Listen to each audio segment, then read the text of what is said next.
Please welcome the Atlantic's managing editor, Bhumika Tharoor.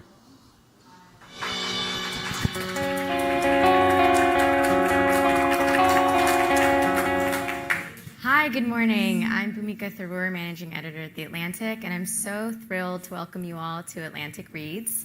Today, best-selling author Lauren Groff is here to discuss her newest work, The Vaster Winds, a character-driven novel set in the 1600s that examines religion, colonialism, and the will to survive.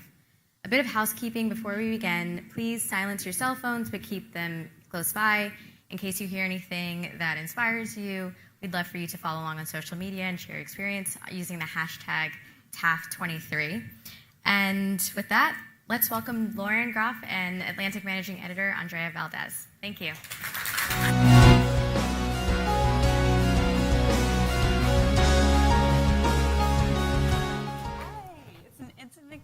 This is lovely.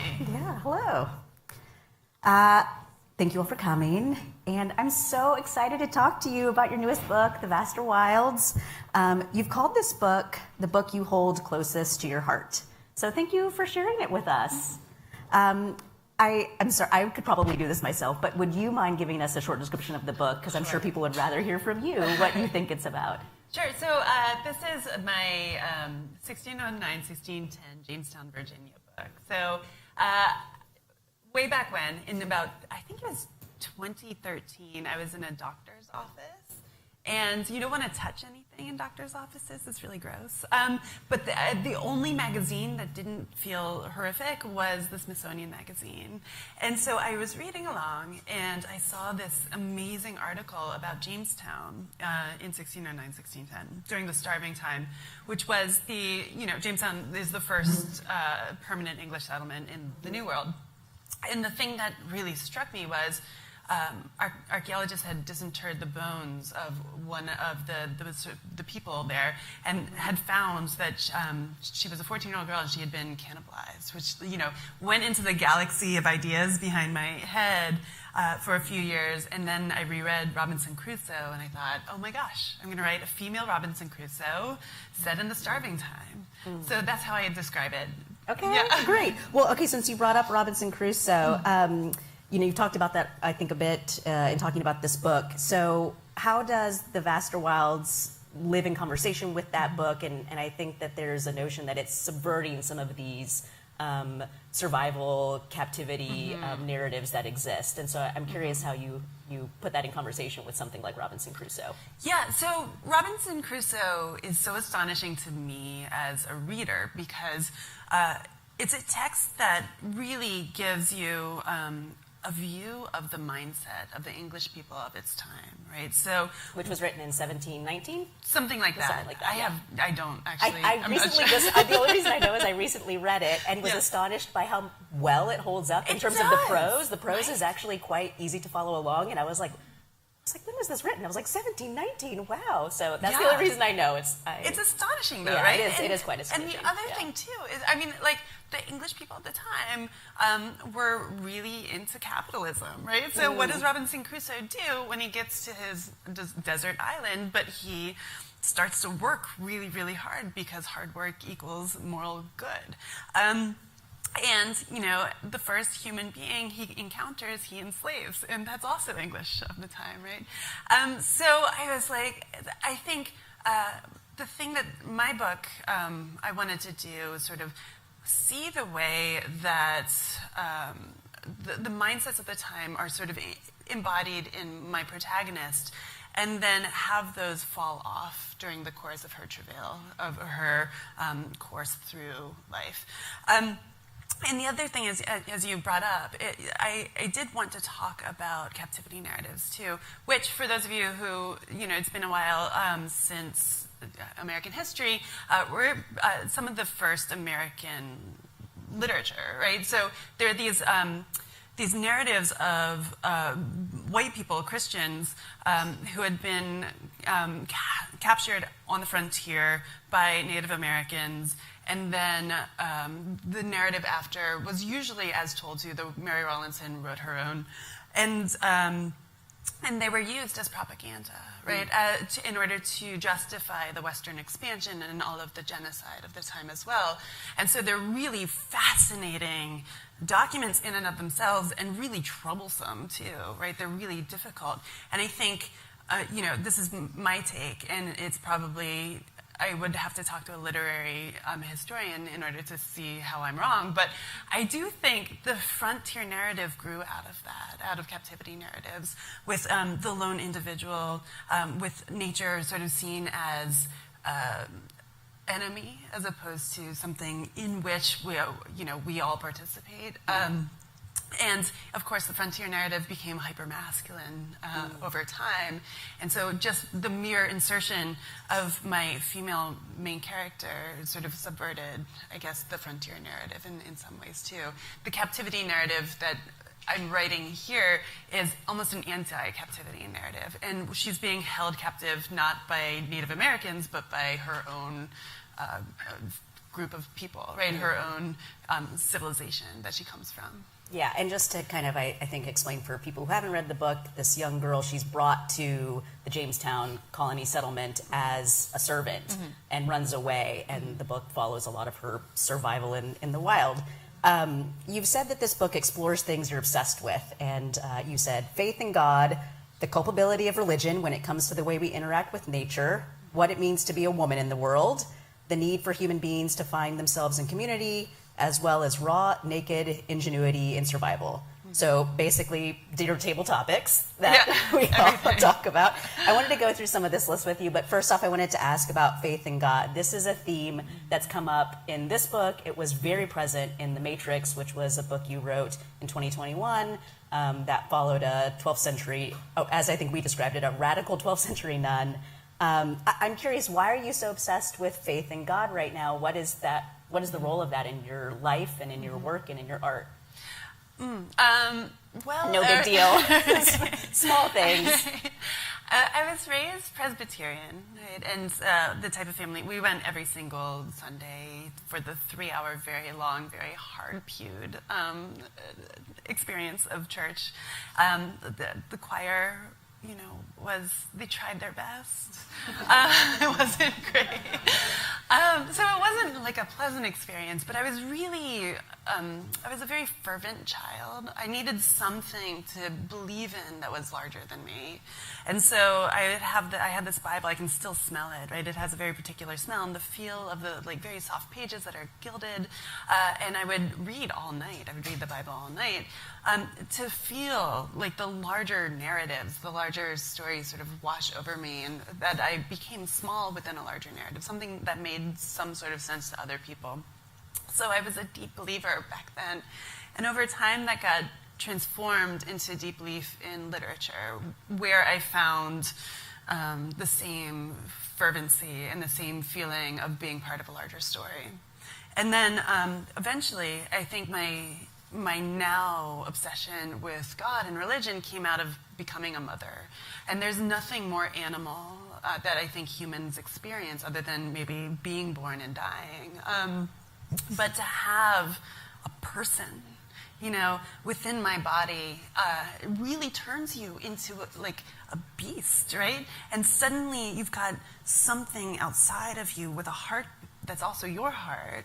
And you're so aware of the fragility and the vulnerability of this new life, right?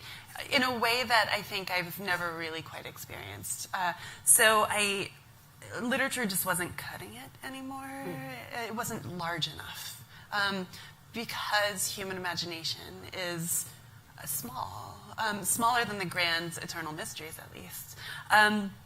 And religion wasn't cutting it either, because, again, it's God as translated for the limited human imagination. That's what religion is.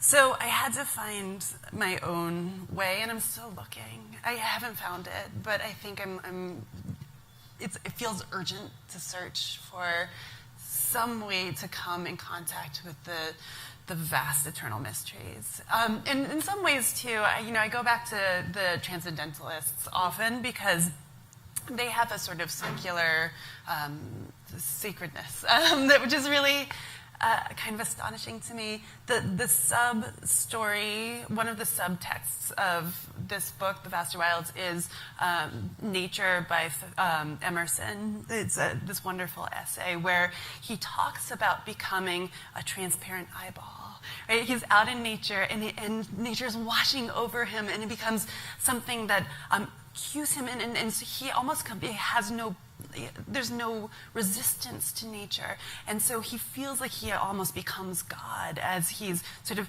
in nature. It's such an amazing essay. If you haven't read it recently, it's fantastic. And so I think that is the way that I'm going in my seeking and my longing. And the beautiful thing is I'll never find it, right? Because it's not the answer to the question is the question that really matters, I think. Yeah. Well, I'm glad so you had also mentioned the culpability of religion when it comes to the way we interact with nature, which I think you're talking about a little bit here. Can you talk more about what that means to you? Because I think a lot of people see nature, and to them it can be, I suppose, like religious in some capacity. And I'm curious, is that what you're saying, or what do you mean when you say the culpability of the way we interact with the way religion when it comes to the way we interact with nature? Well, this is probably a simplistic reading, but I do think that at least the religion that as I was taught it when I was growing up, in Genesis, which is actually a very beautiful story, and when God gives dominion to Adam and Eve over the fish of the waters and the birds of the air, etc., I think through religion we've actually perverted that idea, because dominion doesn't mean domination, but it has come to mean domination. It has come to mean strip mining for mountaintops and polluting the oceans, and because the human need is seen as higher than the need of the rest of nature.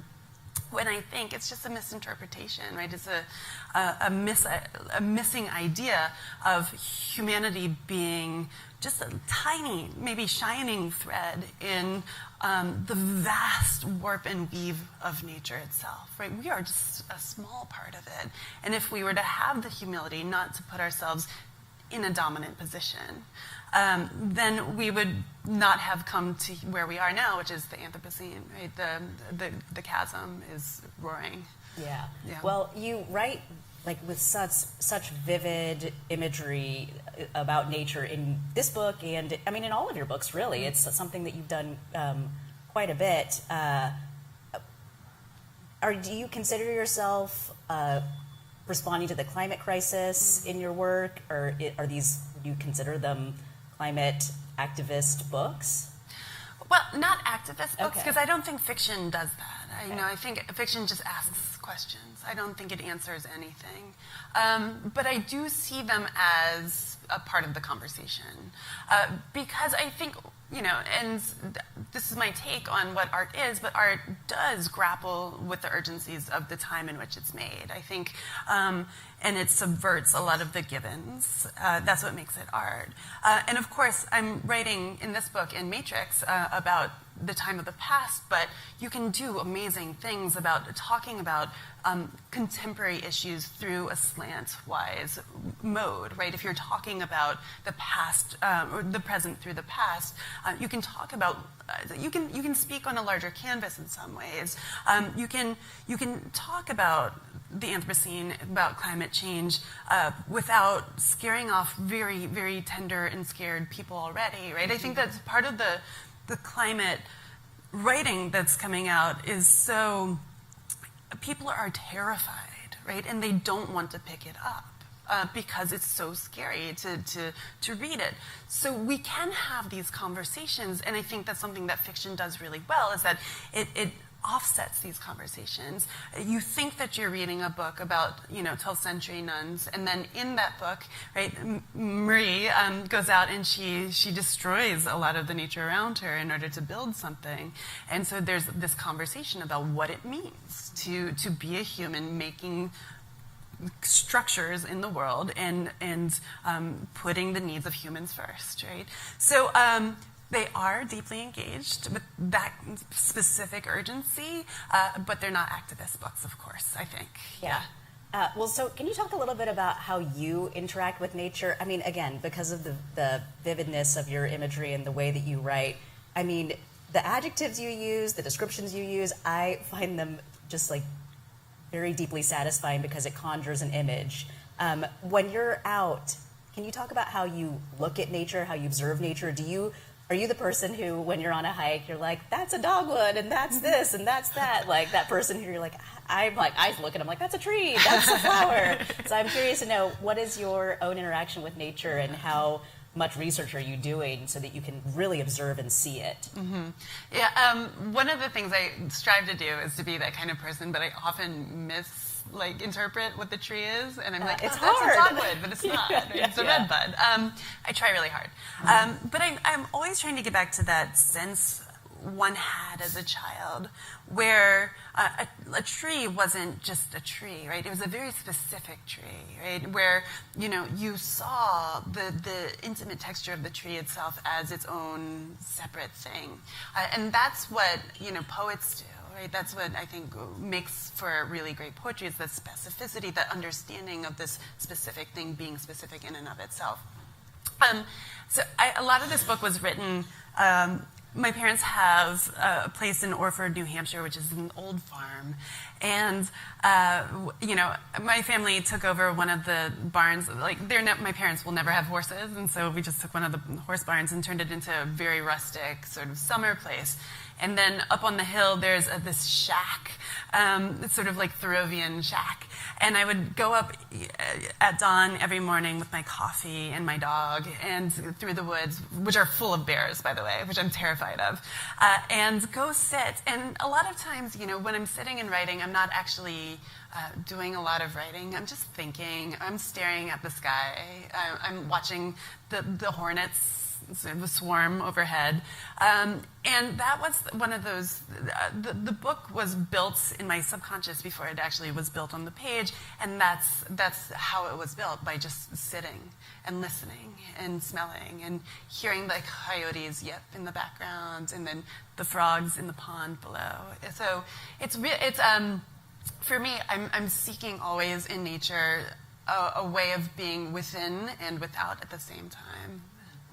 Well, so my last bit about nature is this book also deals a lot with the human corporeal being, and Matrix did too, like the human body. Like the protagonist of this book is, I think your son had you put it in a tweet the other day, the girl is always hungry, but she's also always eating, which is very true in this book. I really liked that description, but she's also going to the bathroom. Mm-hmm. It's like you're really in it with this girl, and I'm curious, why did you put it all in there? Oh, because this is an extreme situation, right? She's out in the woods starving to death, right? Like, she has to get up to a place she doesn't even know. She can't read. She doesn't know the scope of the country that she's in. She vaguely knows the French are to the north and the Spanish are to the south, and so she chooses to go to the French. She has no idea, right? And her ignorance is so profound that she doesn't know that the snow over which she's moving has mast below it that she could eat, right? She could eat the acorns or the chestnuts, It's kind of a grand irony that the book knows this and she doesn't. So she's an animal, right? But as we are all animals, right? Our understanding of the world comes to us through the body first, through the sensation of being alive as an animal first. And we try to trick ourselves by saying that we're actually intellect first. We're not, right? Everything that we know comes through the body.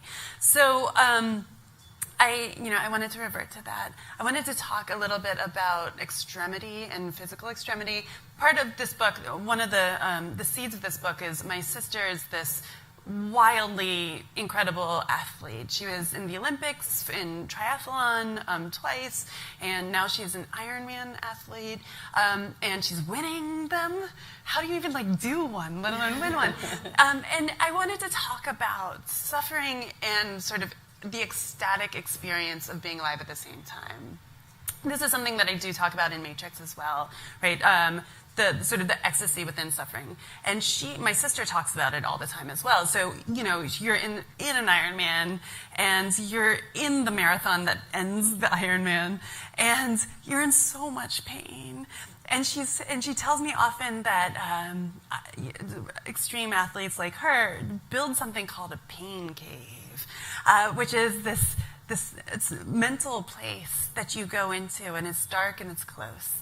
And the further in you go into the pain cave, the more precise and almost helpful the pain is in a certain way. It becomes not your enemy. It becomes sort of a way to keep going, which I found so weird, right? And marvelous. And I will never go into the pain cave. I'm so afraid of pain. But I really admire that. And I think that that's a way through. That's a way through into through the body into something ecstatic and onto the anagogical plane. So in addition to your sister and her experience, do you watch survival type shows? Oh, yeah. Okay. So I'm curious if you watch Alone, because I love Alone. I love Naked and Afraid. Oh my, so much. Yeah, were you thinking of those when you were writing? Oh yeah. No, I mean, there are so many texts under this text, and one of some of those texts, but My Side of the Mountain is also in this book very deeply, right? The Road is very much in this book. There's actually an homage to The Road. There's a moment. Yes, I'm really interested in this, and part of it is I think it comes out of Bruno Bettelheim was this great scholar of fairy tales, and he said the purpose of fairy tales for children is to give them almost an inoculation against the anxieties that are the most pressing anxieties that they could possibly have. So say, you're sitting at the fire and your nursemaid is telling you about two little children whose family is starving, sends the little children out into the woods with a pocket full of crumbs. That's like the worst possible thing that could happen to a child, right? But the story itself gives them a way to see that there is happiness on the other side, possibly, to be able to survive the anxiety of growing up and being. And I think that's what story does. And so all these stories of survivalism, of people actually really going out and doing extreme things, I think they act the same way for me. I'm not, a child going out into the woods, but I am an adult really afraid of climate change, right? Of what the world is going to look like. And so I think that these stories sort of give me the inoculation that I need just to be able to survive.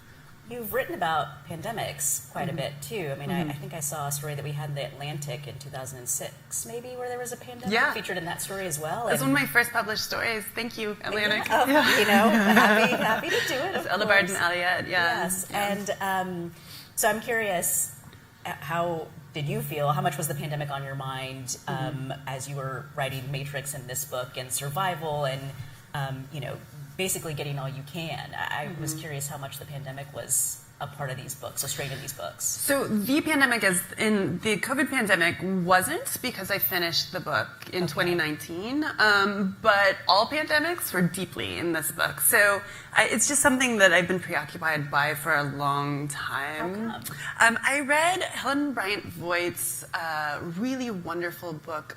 It's a book of poetry whose name is escaping me at the moment. I'll remember it in a moment. But it's about the 1918 flu epidemic. And that was something that happened that killed so many millions of people, and we never learned about it, right? The 1918 flu epidemic. I read that in grad school, and it utterly changed the course of my thinking. And the thinking about, public health. And so, yes, that story is about the 1918 flu epidemic. And then in Arcadia, I actually wrote about a pandemic that took place. That book was published in 2012. But I wrote about a pandemic that took place in 2019 that was a COVID-like pandemic. And I didn't call it into life. It's not my fault. But it's been something that I've been really thinking through our reaction to it. And people reacted in the way that I thought they would, which was not well. Yeah. I also wanted to make sure that I talk about these two books, Matrix and The Vaster Wilds, have female protagonists. I think that feminism and feminist themes are really present in your book. A passage that really resonated with me deeply, especially because you had said that this book deals with what it means to be a woman in the world, is you wrote, "For what woman has not, walking in the dark of the street or along a path deep in the countryside, sensed the brutal imaginings of a man watching her from his hidden place and felt the same chills over her skin and quickened her steps to get away?" It's really powerful. I think most women probably do have that sense and a feeling that they've experienced like that at least many times. Both of these protagonists need to be very watchful and resourceful, but they're very different about it. And I'm curious, when you're thinking about this, when you're thinking about these women and how men are very much not a part of their story, why? What is it what are you thinking about? So this is really interesting because I've had a lot of books sort of centering women. I have been told that I only write about women, but it's not true. No, I write about men as well. Yeah. The definition of feminist that I've given my two sons is just someone who understands that women are equal to men, but society doesn't treat us that way, right? That's what feminism is. And so if with these two books, I'm talking about basically historical cages that we are born into. And for Marie, she doesn't feel like a woman. She feels like a creature apart, right? She feels as though she's both man and woman, and that's how she moves through the world.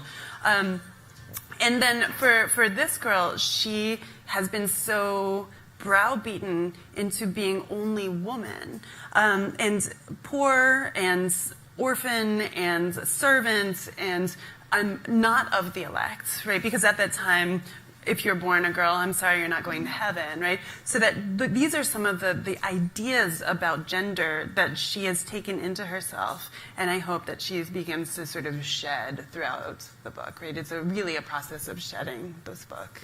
You mentioned you have two boys, so as you're raising them, how do you think about masculinity? Oh, it's so complicated, right? And it's, oh God. Oh, it makes me sad. I mean, when I see some of the things that they fall into without questioning, it really does make me sad. I think, I'm not going to fix masculinity. I wish I could.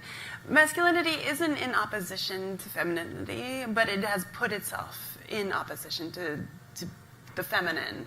And that's what I want to break down, right? And I think that my kids' generation is so amazing because that's what they're doing. They're breaking down a lot of these really seemingly impermeable roles that we have been taking for granted, and I think that's only positive. I think it's really amazing.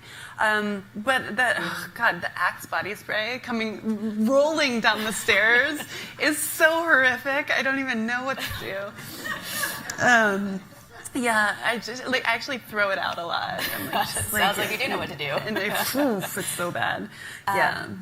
I wanted to ask about your writing process. I know you've talked about this quite a bit before, but if people don't know, I would love for you to describe your writing process because I think that it's quite famous, actually. I got taken to task about it on Twitter or X, whatever it's called.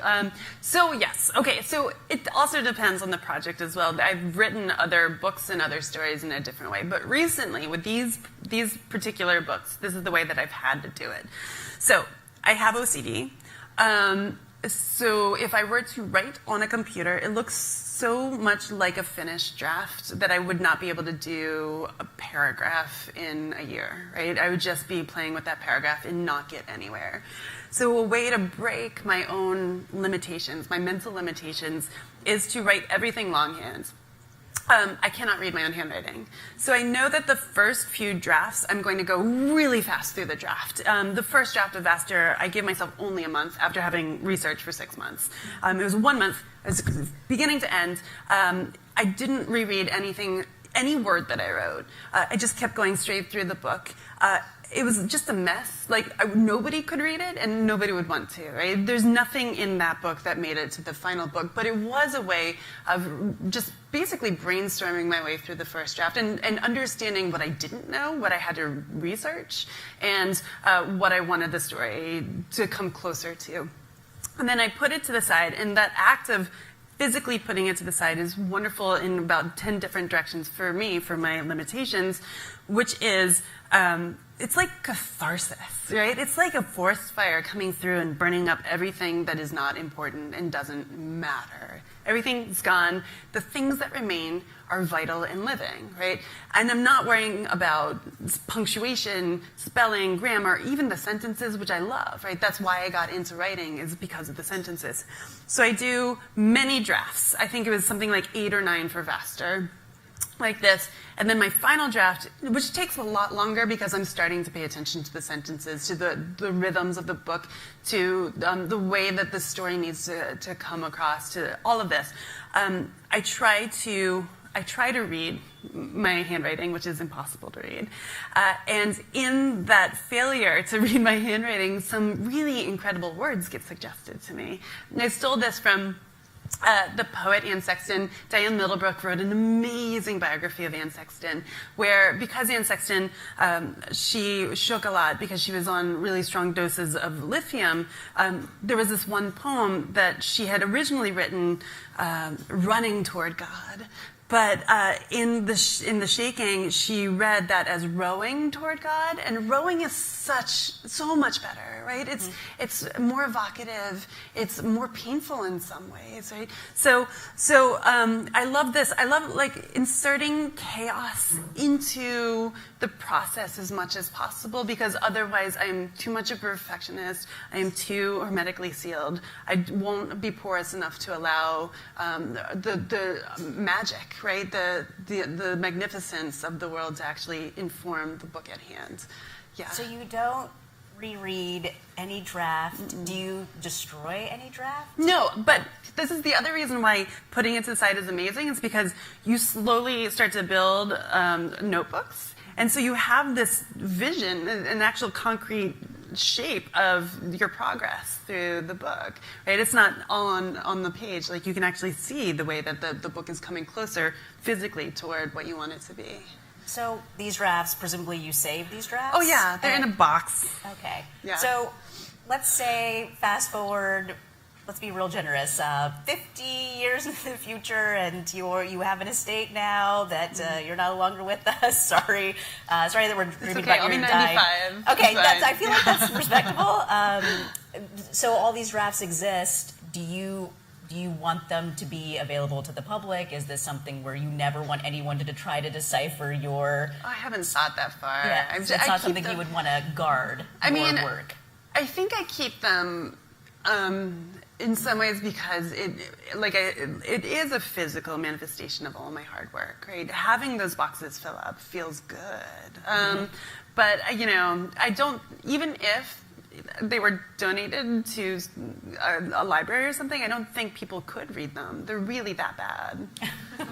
I'm sure people would try. I don't know. Okay. Yeah. There's a lot of words. So you talked a little bit about some of your writing process earlier. Can you tell us a little bit more about the lead up to your writing process? You talked about specifically what you were thinking about with the Vaster Wilds, but how is it that you talked about the specific genesis of the idea for the Vaster Wilds, but how do you think of stories? Do you have multiple stories that you're thinking of at a time? Or, what is it that you decide this deserves to be a book? I really want to delve into this. I want to write 9 drafts longhand about this. Well, it all depends, right? So for a novel, I'm always working on multiple projects at once. I have 4 things going at the moment. Some of them I've been working on for a really long time. And some of them, like stories, I'll work on, and then it's not right, so I'll put it away, and then at some point in the future, it'll come down in front of my eyes. It'll be the only thing I can see, and then I write it again in a different way. So the thing I think of a novel as just like a teeming mass of questions, right? That's what a novel is. And if the questions are compelling enough that I want to stay with them for 5 years, then I know that it's a novel I want to write, right? And if they're not that compelling, then it's not worth it, right? It's maybe a story that I haven't quite conceptualized yet. And so I'll put it back into the spinning galaxy, and maybe one day it'll fall down. How many ideas or book ideas or even story ideas are you wrestling with at a time? Oh, well, probably 3 or 4 usually. I mean, I only write short stories when they become urgent to me. So it's usually I try to write in one like burst of energy, because it's like surfing that wave into shore, right? I want to be able to find my way in. That doesn't mean that I always keep that draft, and usually I don't, right? I have to put it to the side and start over again and rewrite, but at least I know what the scope of the story is. So, I'm always working on 3 or 4, and something I stole from Anne Carson, this great poet, probably my favorite living poet, who's Canadian and classicist. She has multiple projects going at once, but she puts them in different spots in her physical spots, so that she goes wherever the work is. And I love that, because another problem with being a perfectionist is that you get so frustrated all the time with your inability to do things. So a while ago I realized that if I get my coffee and I go upstairs, I can go to the place that's actually beating with urgency, right? The place that is really exciting and bold and feels that it has a lot of heat in it, as opposed to sitting down with this novel that you think wants to kill you and like being sad about it all day. You can go to the story that's really interesting. Which means that, most of the books that I write don't end up making it into the world, and that's okay. Well, so can I ask you a little bit about, you went from Fates and Furies, which was very acclaimed, fabulous book, made the Barack Obama's Book of the Year list, which is, I'm sure, really thrilling, probably really intimidating. And then you had a book of short stories that came out called Florida, and it felt very inspired by, you live in Florida, right, in Gainesville. So was that a reaction to, the short stories a reaction to having a novel just having come out, or was this something that had been brewing kind of all along? I'm kind of curious, the process between, or that you're going through when you go from a novel to a book of a collection of short stories. I'm always writing short stories, and I'm always writing novels. So, and eventually you write enough that you start to see an arc in the stories, and you start to understand that, oh my gosh, this is a self-contained whole, and it's making its own arguments, right? And it takes me a very long time. So my first collection of short stories in which Eldebard and Elliot was, drew on probably 8 years of writing. Florida drew on another 8 years of writing. More than that. Probably 9 years of writing, while I was writing other things as well. But I really had to wait until it had made its own shape and its own architecture, and then I understood that it was finished. And can I ask you also, you sound as though you read a lot of poetry. A lot of your writing feels as though it's the sentences themselves feel like they're inspired by poetry. I'm curious to know how much poetry plays a role in the way you write and what you're ingesting, and how much poetry. I think even in The Vaster Wilds you said that you were playing with Elizabethan language, and what did you say, like iambic delight or something along those lines? So I'm just curious to know what role poetry is playing. Huge. I started as a poet, right? Okay, but I'm a very bad poet. I'm so terrible. Why do you say that? What makes a good poet to your mind that you're not meeting the mark? I always want to fall into prose. I think so. I started as a poet, and it was secret. It was private. It was sort of part of my transition into humanism as my religion, right? Emily Dickinson was my model, which is hilarious because nobody can write like Emily Dickinson. She's unique. She's a genius. And I got to college. It was a very small college, Amherst College, 2,000, even if that's right, 1,600 people. And we had 5 literary journals, and I couldn't get a poem published in any of them because they're not good poems. And I still write poetry, but it's for me, right? It's very private. And I went back to, I do publish 1 or 2 under a pseudonym, but nobody's ever going to find it because they're really obscure.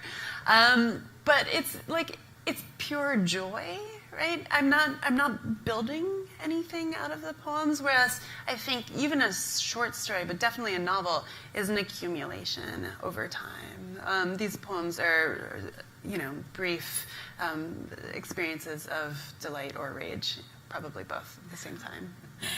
Well, to go from an older technology, poetry, I suppose, to a newer technology, I'm very curious about your relationship with technology. I'm asking because recently The Atlantic published a database, a searchable database of books that were used without permission to train generative AI.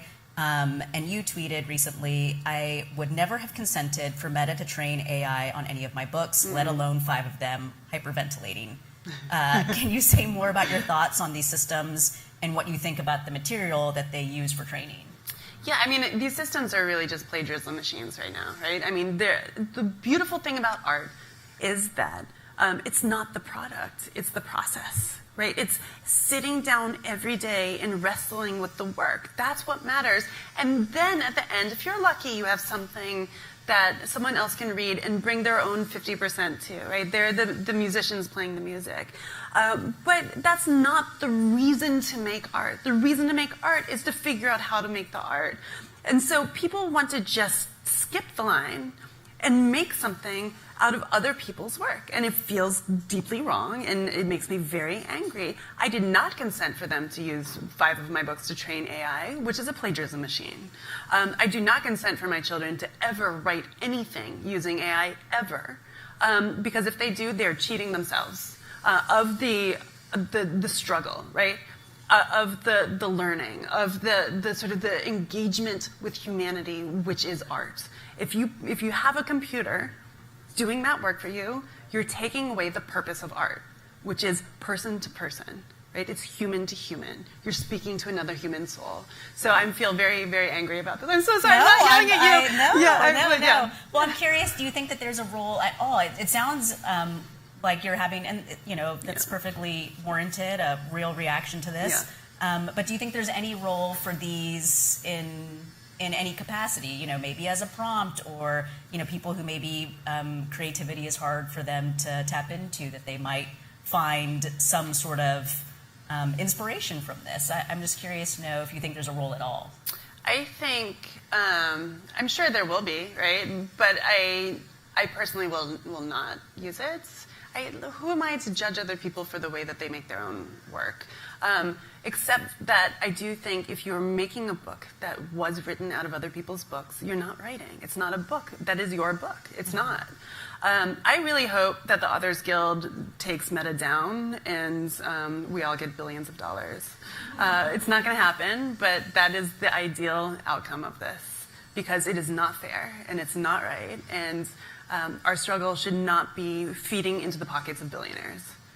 Have other writers, I'm assuming that you talk with other writers, do you find that many of them feel the way that you do? Or? Oh, everyone, yeah. I mean, The Atlantic ran, I think it was maybe a flame piece designed to make people angry afterwards. And it made me really angry afterwards about how this one mathematician was okay with his work being stolen.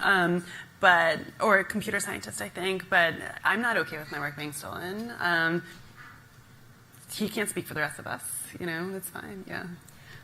Okay, I'm so glad you spoke from the heart on that. I did want to ask, too, about kind of what you have, coming in the works. So I've read, and correct me if I'm wrong, that The Matrix, Thank you so much. Yeah, that's Keanu Reeves. I'm not. Well, sorry. I told myself, don't say The Matrix. That's a completely different thing. Matrix and The Vaster Wilds are a triptych of sorts, and is that accurate? And I'm curious to know, what is the third part of this triptych, and what is it that you're working on? Are you actively working on it now? Oh yeah, so in 2019 when I actually finished all 3, and I finished, and I threw them into my editor and agent's laps and ran away crying. And they liked the first two, and the third was more like gestural. Like I'd only gotten through 4 drafts, not like the full, but I wanted them to see sort of the larger project. And the larger project is currently killing me, but in a good way, right? And it may be a diptych if it doesn't work out. So that's totally fine too. But what I wanted was to sort of have these 3 books over time, 12th century, early 17th century, now, be like stones skipping across the water to try to show us how, like to I guess, experience how we got to where we are now in the Anthropocene. But that it may be too ambitious, but who cares, right? Gotta try. You gotta, yeah. Aim for the stars, right? As they say. Yeah. Well, thank you so much for coming and joining us, and thank you all for coming and talking. Yeah, thank you, everyone. Yeah, thank you.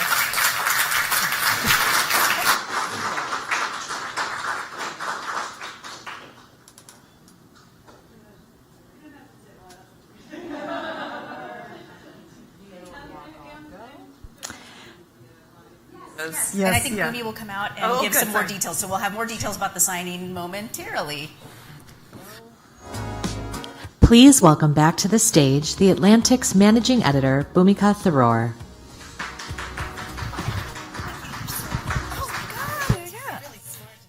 Oh, God.